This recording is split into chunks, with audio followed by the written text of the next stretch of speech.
Her 9000's game room. Okay, so the game I'm here to review today is Pikmin 3 Deluxe on the Switch. Now, yes, I'm a bit late to the party reviewing this, but I just completed it again for the second time. The first time I completed it, I never gave any thought to reviewing it because I was just too busy enjoying it, I suppose. But Pikmin 3 is a strategy video game, puzzle game, developed and published by Nintendo originally for the Wii U when it came out in 2013. But obviously this is a Switch version I'm talking about, although a lot hasn't really changed. It looks the same to me, but it's got the DLC that you could buy for the Wii U version included. It builds upon the Pikmin series by having more playable characters, more Pikmin types. And if there was anything I was going to fault this game for, it would be that the story mode isn't massively long. The first time I completed this on the Switch, because I can't remember how long it took when I did it on the Wii U, but the first time I completed it on the Switch it took me just over 10 hours. The second time it took me 7 hours and 5 minutes. Then there's the DLC, which is some side missions, but we're not generally talking a lot of time for those either. But the game is an absolute powerhouse of charm. I love the little Pikmins. There's so much attention to detail in the way they look, the way they act. They do feel like living, breathing creatures. And when you lose them, when they die, by being attacked by enemies or drowning or electrocuted, you generally do feel sorry for them and you do feel like you failed them.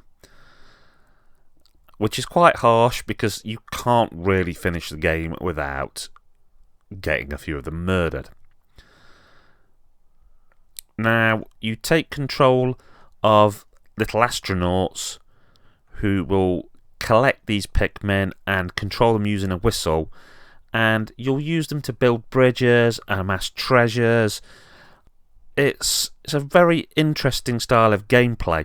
You don't have any attacks yourself, the Pikmin are your attacks. So when a monster comes rampaging for you in the Pikmin, you throw the Pikmin at them and they generally climb all over them, hitting them and attacking them.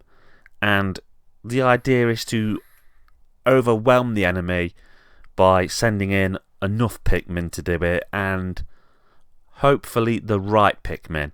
You see, if an enemy breathes fire, if you send in the red Pikmin, they are not hurt by fire. If you sent the blue ones at this enemy, then they would be decimated. So it's all about finding the right Pikmin for the right situation, bending your head around everything as a puzzle, and you have a time limit per day, and you're trying to get done everything you need to do in that time. You have to collect fruit because that's what your people eat so that they stay alive, but you also have to increase your Pikmin numbers. You see, when the Pikmin drag back tokens or the corpse of their enemies to their base, which is called an onion, they replicate, you get more of them. So you'll be splitting your time between collecting Pikmin, collecting fruit for your astronauts to eat, building various bridges to progress further in the stages. So it's basically a game about puzzles and resource management. And it's surprisingly addictive. I think that's one of the problems, is that you feel so compelled to play it that you can blast through it in one free night because you just don't want to put it down. Now, my big complaint is that, seeing as this was a Wii U game re-brought to the Switch, why couldn't we have had the Pikmin trilogy? I am sure if they wanted to, they really could have thrown the two GameCube games on there and you really would have got bang for your buck. Now, I did try playing this with my missus in multiplayer and I have some complaints there. While I enjoyed it, she didn't enjoy it quite as much. And one of the things that didn't work is at the start of the game, you don't have all of your astronaut characters. So at the start you end up both playing the same person, but you can't see them when you're on their screen, and it really doesn't work very well.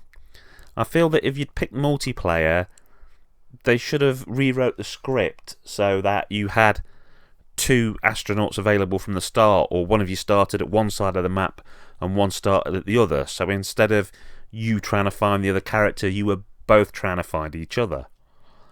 But that's a small complaint in a game where I think the graphics are amazing. I think the soundtrack is perfect. I think it grips you. The only problems I have are the length and this obvious minor issue with multiplayer. But Pikmin to me is an absolutely magical series, and I wish Nintendo would just get the behinds in gear and work on Pikmin 4. At the very least, throw us a bone and start putting GameCube games on the Switch as downloadables or in compilations. Because yes, I own a GameCube, I own Pikmin 1 and 2, I could find them, I could set them up, but I would love to be able to play Pikmin 1 and 2 again on the move. Okay, that's Kerr9000 signing off saying keep on gaming.